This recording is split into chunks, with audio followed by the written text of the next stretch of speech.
Amen. Bonjour à toutes et à tous. Comment est-ce que ça va? Ça va bien? Est-ce que je peux avoir... Oui, merci. Super. Voilà.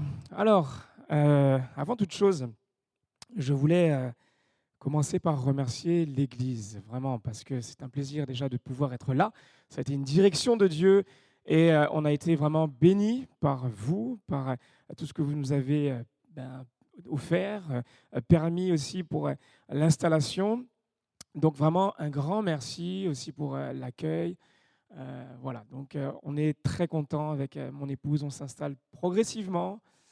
Tout est presque fini à la maison. Bon, il y a encore quelques trucs, mais voilà, on est content d'être là. Et ce matin, c'est un vrai plaisir, un réel plaisir de pouvoir partager ce message avec vous. Alors, lorsque Nathanaël m'a demandé de faire le message, il y a un texte qui s'est imposé sur mon cœur. Et je voudrais, à travers ce message, vraiment encourager peut-être certains qui passent par des moments difficiles ou qui sont en train de voir que l'épreuve est en train d'arriver. Parce que parfois, lorsque nous regardons à la vie, nous voyons que, elle ne nous fait pas de cadeaux. Et le diable non plus ne nous fait pas de cadeaux. Et il arrive que, à cause de cela, l'épreuve peut arriver comme ça, et soudainement, on ne la voit pas arriver. Mais parfois, nous pouvons voir certains prémices de l'épreuve. Et ce matin, le titre de mon message, c'est justement « Prêt pour la fosse ». Est-ce qu'on est prêt pour la fosse? Alors, à travers ce titre, ce message, justement, j'aimerais me pencher sur un homme en particulier, et je crois que vous savez de qui je vais parler ici. C'est bien sûr le prophète Daniel, parce que avant de rentrer dans la fosse, il s'est passé quelque chose. Il y a eu toute une préparation dans son cœur que je voudrais voir avec vous, un texte vraiment qui m'a parlé, qui m'a encouragé.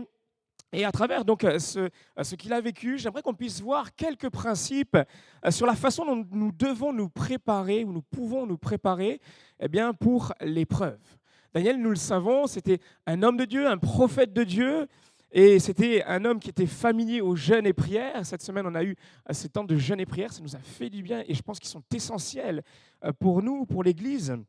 Mais il n'empêche que Daniel va quand même vivre une grosse épreuve, une grande épreuve, et qu'il va voir arriver, mais il va l'aborder de la meilleure des façons. Et j'aimerais qu'on puisse lire ensemble dans Daniel au chapitre 6 et au verset 11, ce texte. « Lorsque Daniel fut au courant de la rédaction de ce décret, il se retira dans sa maison où les fenêtres de la chambre à l'étage étaient ouvertes dans la direction de Jérusalem. 3 fois par jour, il se mettait à genoux, priait et exprimait sa reconnaissance à son Dieu, tout comme il le faisait avant. » Amen. Alors, avant de rentrer dans le vif du sujet, j'aimerais qu'on puisse mettre le contexte, voir le contexte de Daniel. Daniel, c'était à la base un jeune homme qui était en Israël, et à un moment donné, il va vivre aussi une épreuve assez forte, puisque l'empire babylonien va arriver avec Nebuchadnezzar, son roi, et ils vont venir, ils vont tout saccager, et ils vont déporter le peuple de Juda, donc le sud d'Israël, avec Daniel.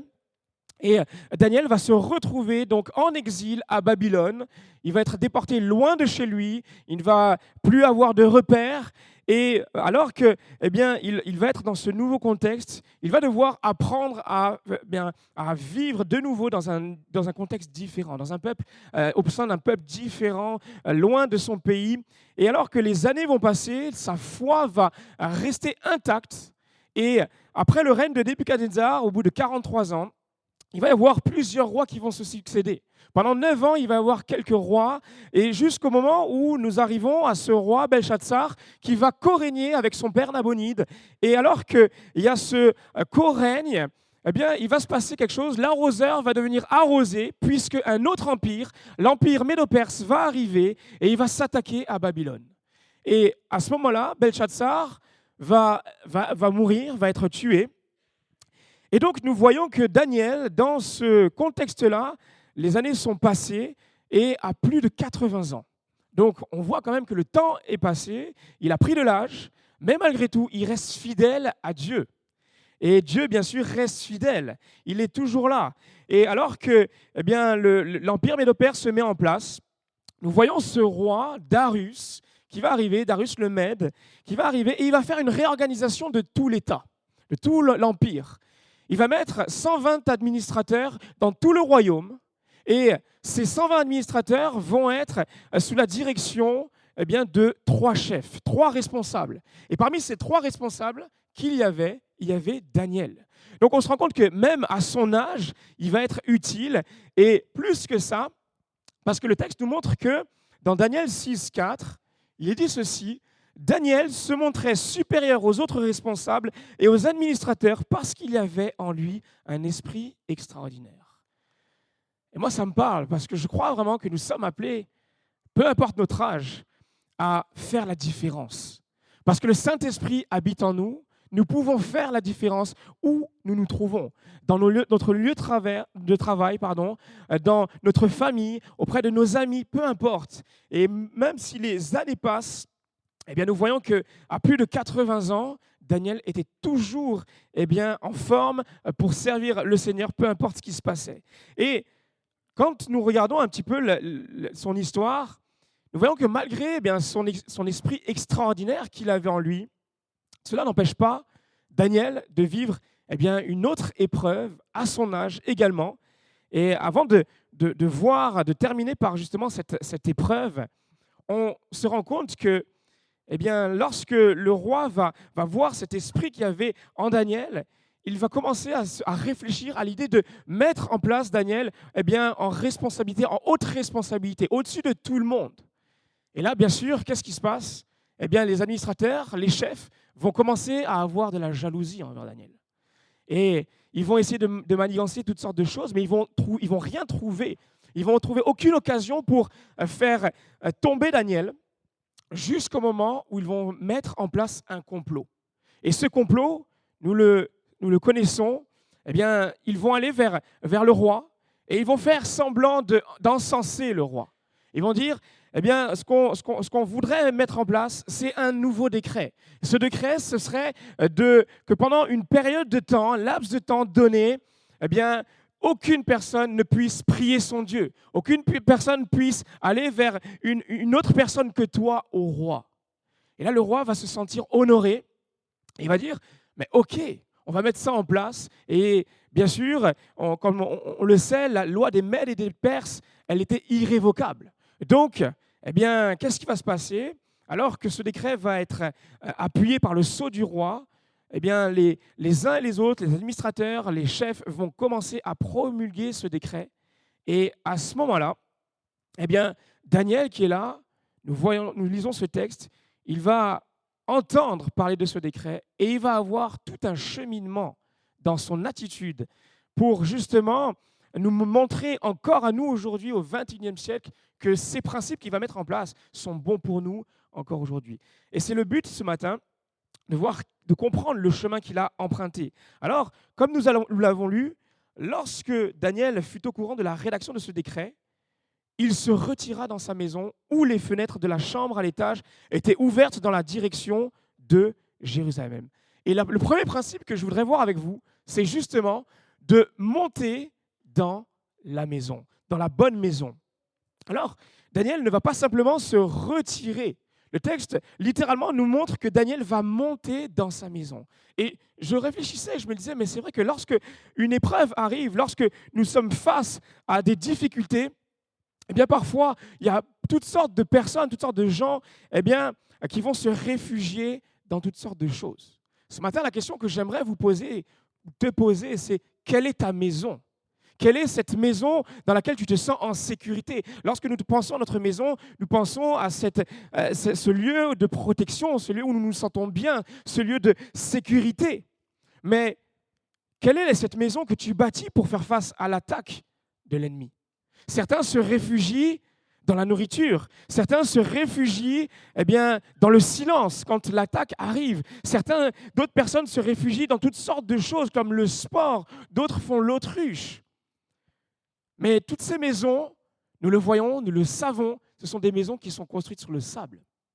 Et nous nous rappelons de ce que Jésus va dire dans Matthieu 7, 27, « La pluie est tombée, les torrents sont venus, les vents ont soufflé et se sont abattus sur cette maison. Elle s'est écroulée et sa ruine a été grande. » Et ça, Daniel l'avait compris. Il avait compris que pour rester solide, ferme, il fallait fonder sa maison sur le ferme rocher. Ce matin, il y a eu une prophétie qui parlait de ce ferme rocher.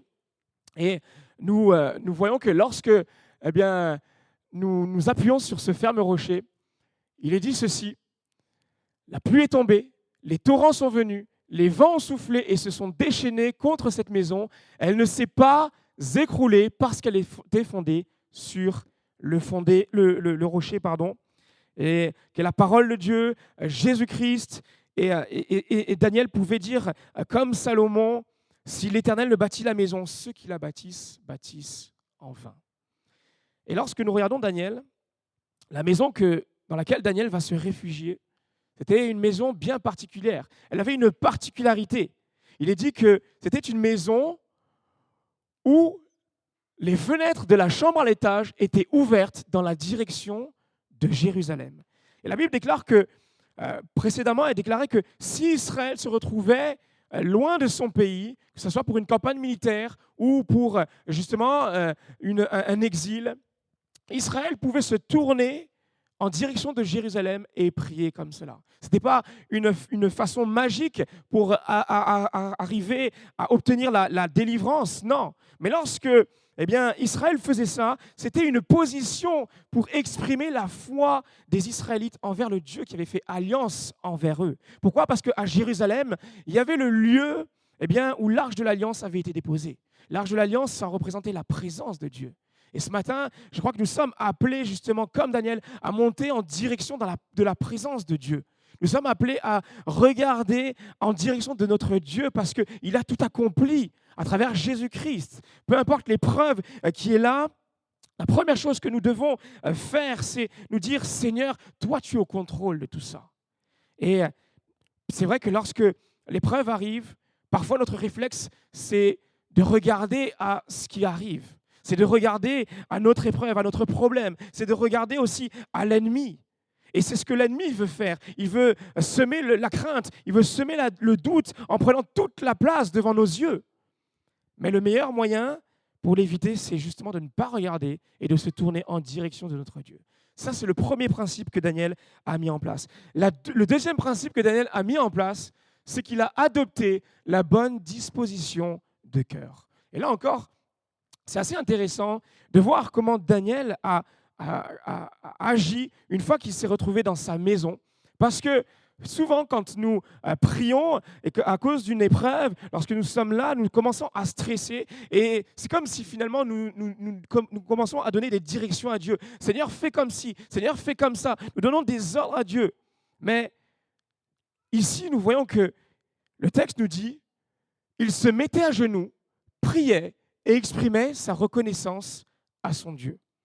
Nous ne sommes pas là pour donner des ordres à Dieu, même si parfois c'est vrai que l'émotion est là et on ne sait pas trop comment agir. Parfois, c'est vrai qu'avec la routine, on est là et on prie de manière religieuse, mais Dieu nous appelle à venir devant lui d'une certaine façon. Et la première chose que Daniel va faire, c'est qu'il va se mettre à genoux. Et c'est assez beau de voir que Daniel, malgré l'urgence de son problème, malgré sa situation, il va réaliser que l'urgence de son problème n'était pas plus grand que son respect envers Dieu. En se mettant à genoux, il va s'humilier devant son Dieu. En se mettant à genoux, il va être là à avoir ce respect envers son Dieu, avoir cette révérence envers son Dieu. Il savait que Dieu était là et il savait que pour tenir dans l'épreuve, il pouvait compter sur lui. Et malgré ce moment de stress, il va garder son respect envers Dieu. Et ça me fait penser à ce moment où lorsque l'apôtre Paul va nous dire que nous sommes libres de nous approcher de Dieu parce que nous sommes unis à Jésus-Christ. Et par la suite, il va dire dans Éphésiens 3, 13 à 14, « Par conséquent, Je vous le demande, ne vous laissez pas décourager par les souffrances que j'éprouve pour vous. Elles vous assurent un avantage glorieux. C'est pourquoi je me mets à genoux devant Dieu le Père. Même si l'épreuve est là, ça ne veut pas dire, ça ne veut dire en aucun cas que Dieu t'abandonne, que Dieu t'a abandonné, qu'il ne t'aime plus ou qu'il ne t'aime pas. Non. Mais à travers cela, nous pouvons voir que, eh bien, il nous attire à lui. Et notre rôle, c'est justement de venir à lui avec ce respect. Et alors que nous venons à lui, Daniel va continuer son cheminement par la prière. Il va prier, il va prendre le temps de communiquer avec Dieu. Il va remettre son problème. Je me mets un peu dans la peau de Daniel et je peux m'imaginer qu'il est là, Seigneur, tu vois mes persécuteurs, tu vois ce que je suis en train de traverser. Mais malgré tout, Seigneur, je veux quand même me venir devant toi. Malgré tout, je veux quand même prendre ce temps devant toi. Et alors que Daniel va prier, va remettre son problème devant Dieu, il va terminer en exprimant sa reconnaissance envers Dieu. Et c'est assez particulier parce que quand nous réalisons un petit peu ce contexte, Daniel a vécu l'exil, il va ensuite être encore chamboulé, puisqu'il va être sous la domination des Mèdes et des Perses. Et puis encore maintenant, il va subir une autre persécution. Aujourd'hui, dans notre pays, nous sommes libres de pouvoir nous réunir comme ça, mais il y a des pays qui vivent justement la persécution, qui ne peuvent pas prier, qui ne peuvent pas lire la Bible. Et Daniel, c'est un petit peu ce qu'il va faire, mais il est là, il va remercier son Dieu.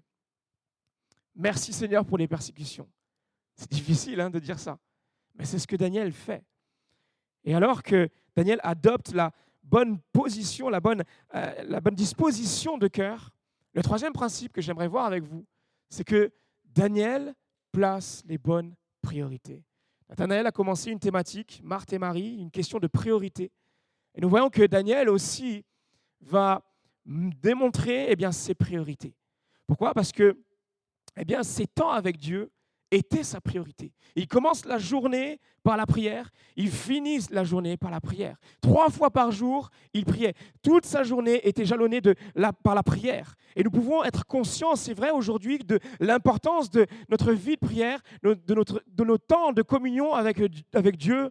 Mais si ce n'est pas une priorité pour nous, ce sera impossible. Ce ne sera pas possible de réussir à garder cette discipline, de garder ces temps, cette priorité.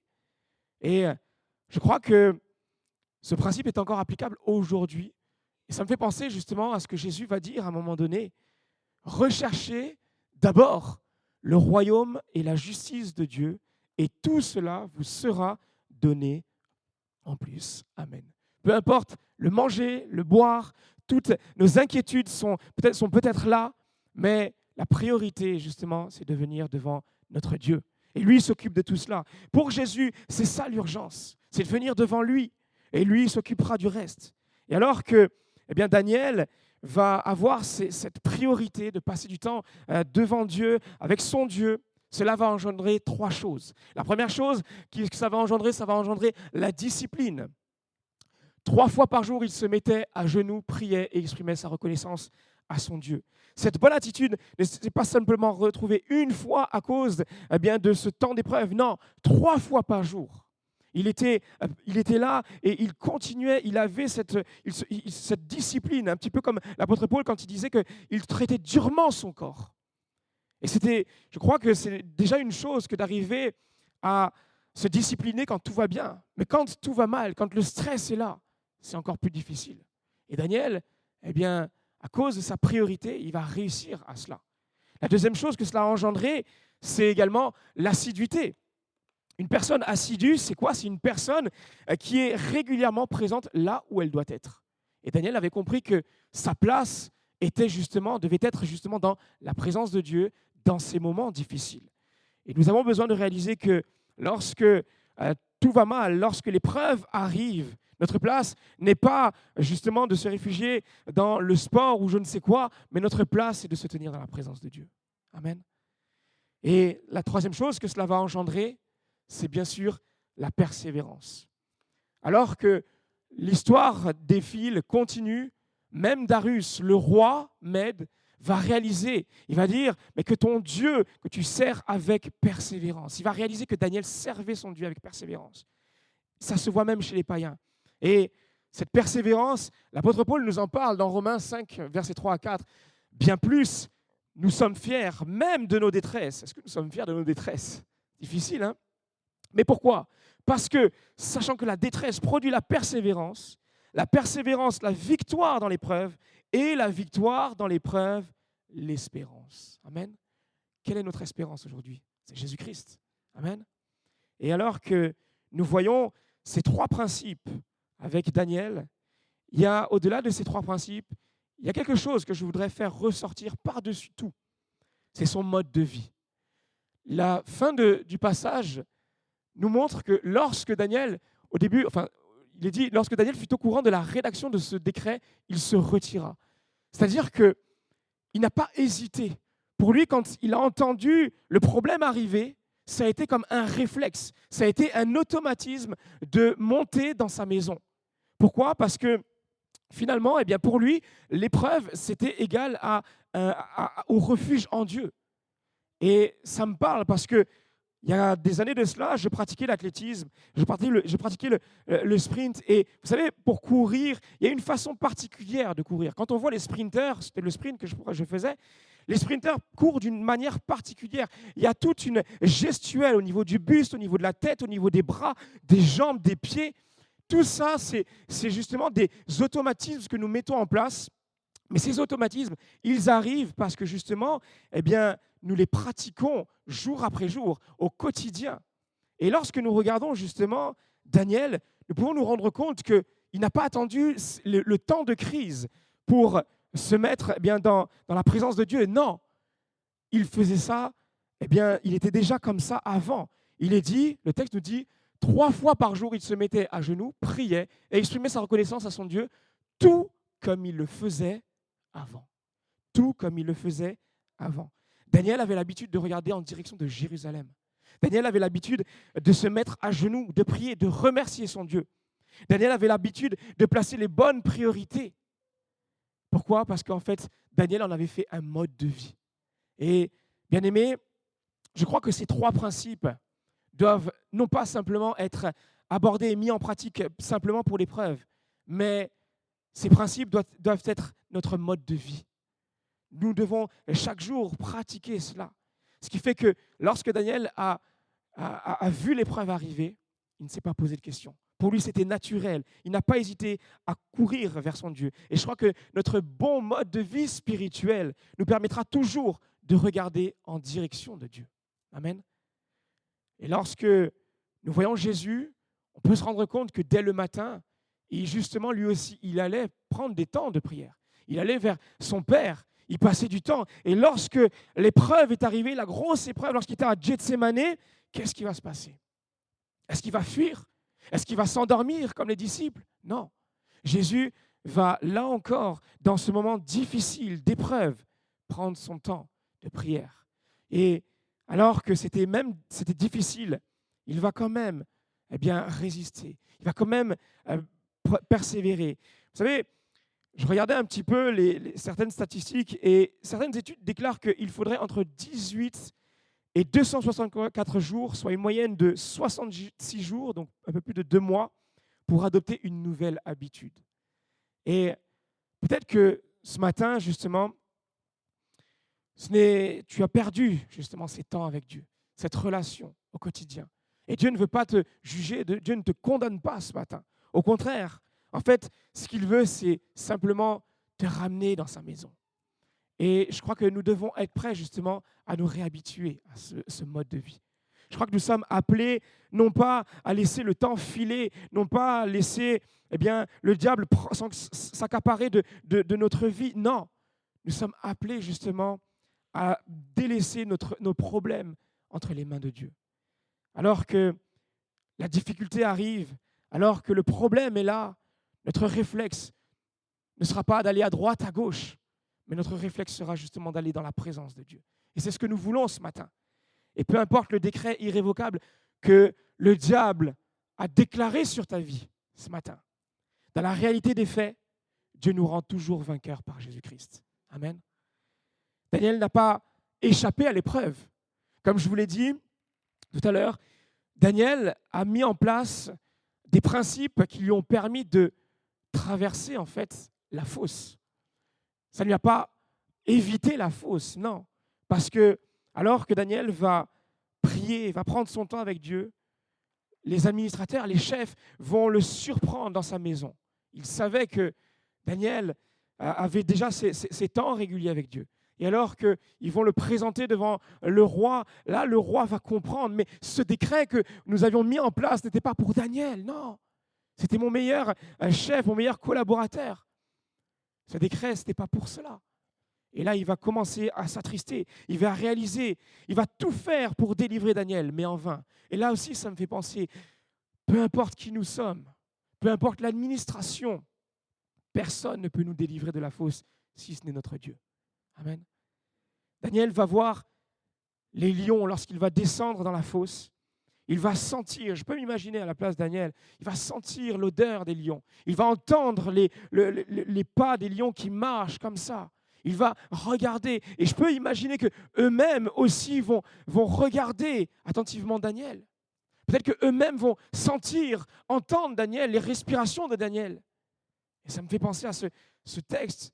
Soyez sobres, veillez, votre adversaire, le diable rôde comme un lion rugissant, cherchant qui il dévorera. Mais ce matin, peut-être que tu es dans cette fosse aux lions. Peut-être que toi aussi, tu entends ces lions rugir au loin. Peut-être que tu les vois, peut-être que tu les sens. Mais Dieu te rappelle qu'ils ne font que rugir. Ils ne font que regarder.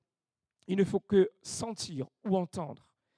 Parce que alors que tu mets en pratique ces principes que l'on a vus, c'est-à-dire monter dans la bonne maison, adopter la bonne disposition de cœur, en étant à genoux, en étant dans la prière et reconnaissant envers Dieu, en plaçant les bonnes priorités et en faisant un mode de vie.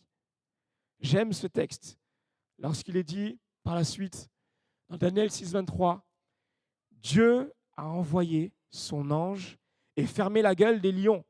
Ils ne m'ont fait aucun mal parce que j'ai été trouvé innocent devant lui. Devant toi non plus, roi, je n'avais rien fait de mal. Et là, je me mets encore dans la peau de Daniel. Ici, il a passé toute une nuit dans cette fosse. Et ça me fait rire, ça me fait sourire parce qu'il était tellement accroché à son Dieu que je peux me dire que le roi lui-même devait être plus en panique que Daniel. Parce que le texte nous montre que le roi n'avait pas pu dormir, le roi n'avait pas fait appel aux femmes. Non, il était là et il réfléchissait, ça devait cogiter. Et à la première heure, qu'est-ce qu'il fait? Il va vers la fosse et il va vers Daniel. Mais Daniel, lui, eh bien, il était tranquille, il était serein. Et je crois que le diable, lui, il sait lorsque nous sommes proches de Dieu. Il sait que Dieu nous protège. Et si c'est le cas, nous devons réaliser qu'il ne peut rien faire contre nous. Oui, on peut peut-être traverser des moments difficiles, nous pouvons être dans la fosse, nous pouvons être atteints par certains problèmes, mais notre Dieu nous gardera toujours intacts. Amen. Et par la suite, il est dit au verset 24, Daniel fut retiré de la fosse.